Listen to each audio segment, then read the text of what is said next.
Mask পরা দেখে আপনারা অবাক হতে পারেন, কিন্তু এই মাস্কটা আমি পরেছি কিছু উন্মোচন করার জন্য। আপনারা দেশে পরকীয়া বেড়েই চলেছে।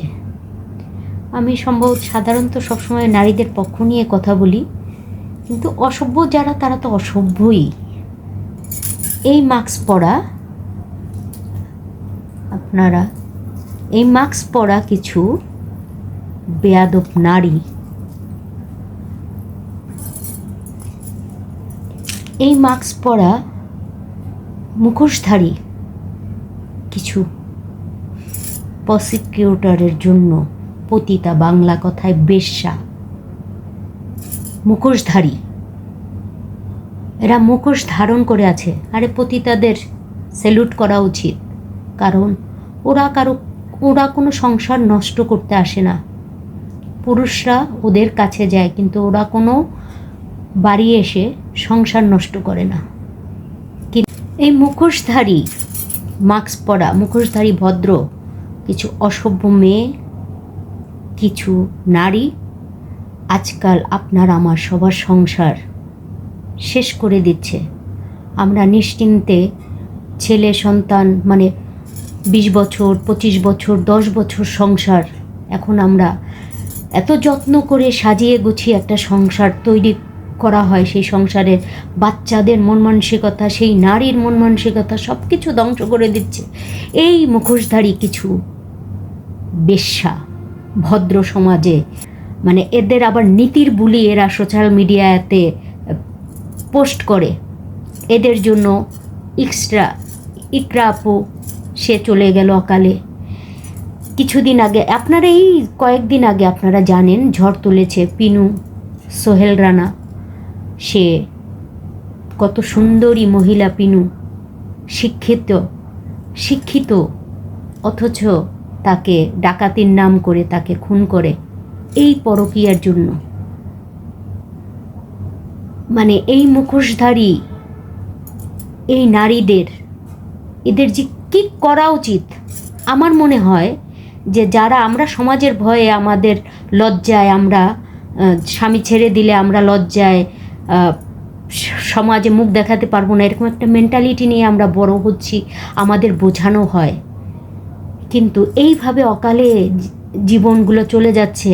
আর আসলে আমাদের সমাজ ব্যবস্থা এতটাই খারাপ, যখনই জানে যে একটা নারী স্বামী ছেড়ে দিয়েছে বা ডিভোর্স হয়েছে, এই যে কিছু নোংরা পুরুষও আছে মুখোশধারী হিংস্র পশুর মতো, তারা সবসময় সুযোগ সন্ধানী, তারা সুযোগ খুঁজতে থাকে।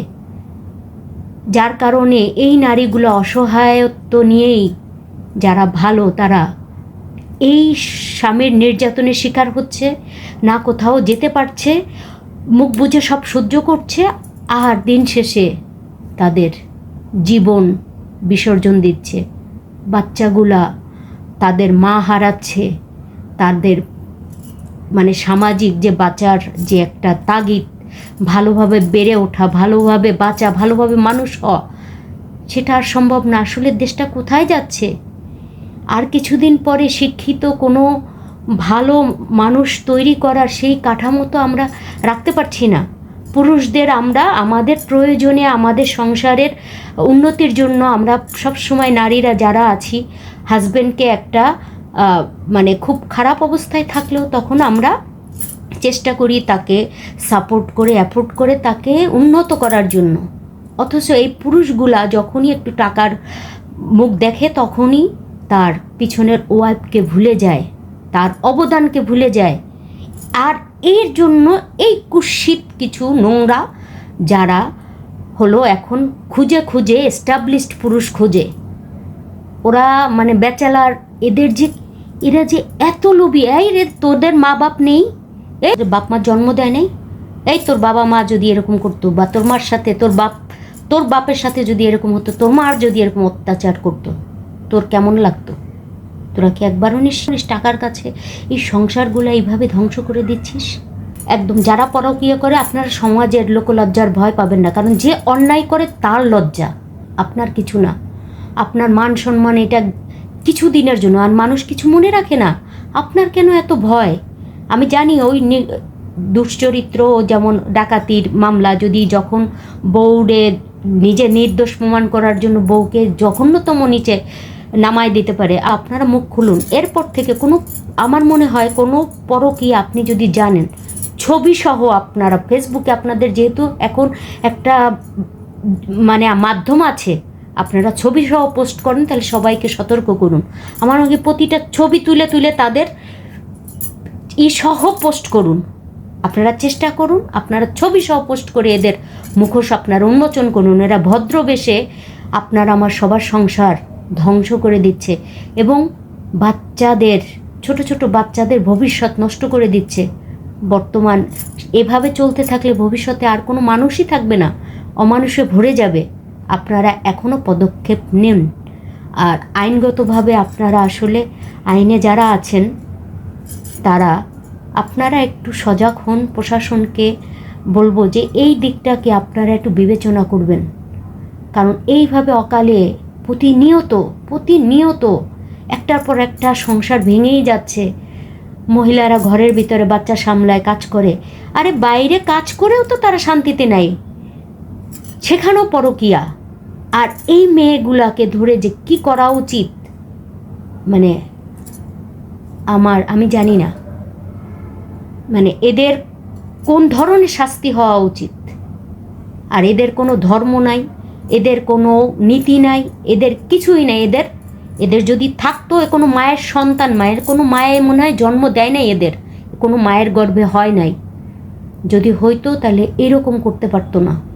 আর এবং শুধু যে নোংরা ছোট লোক তারা করতেছে তা না, শিক্ষিত মানুষও এইভাবে প্রতিটা, মানে এখন এটার সাথে জর্জরিত সবাই, আমরা সবাই কম বেশি প্রতিটা ঘরে এই অশান্তি চলছে। আর কতদিন? সবাই আওয়াজ তুলুন, সবাই একটা পদক্ষেপ নিন। আপনারা যারাই জানেন ছবি সহ পোস্ট করে দিন, ছবি সহ পোস্ট করুন আপনার টাইমলাইনে। ফেসবুক সবাই ইউজ করেন, আপনারা আর চুপ করে থাকবেন না। কিছুদিন আগে এক এমপির, সাতক্ষীরার, সেখানে তার বউ কি সুন্দরভাবে, কতটা অসহায় হলে জামাই ধরা পড়ছে, তাকে কতটা অসহায় হয়ে তাকে জামাইয়ের পক্ষে কথা বলতে হয়েছে। হায় রে দেশ, হায় রে দেশের মানুষ, হায় রে দেশে মানুষের নীতি, কোথায় আছি?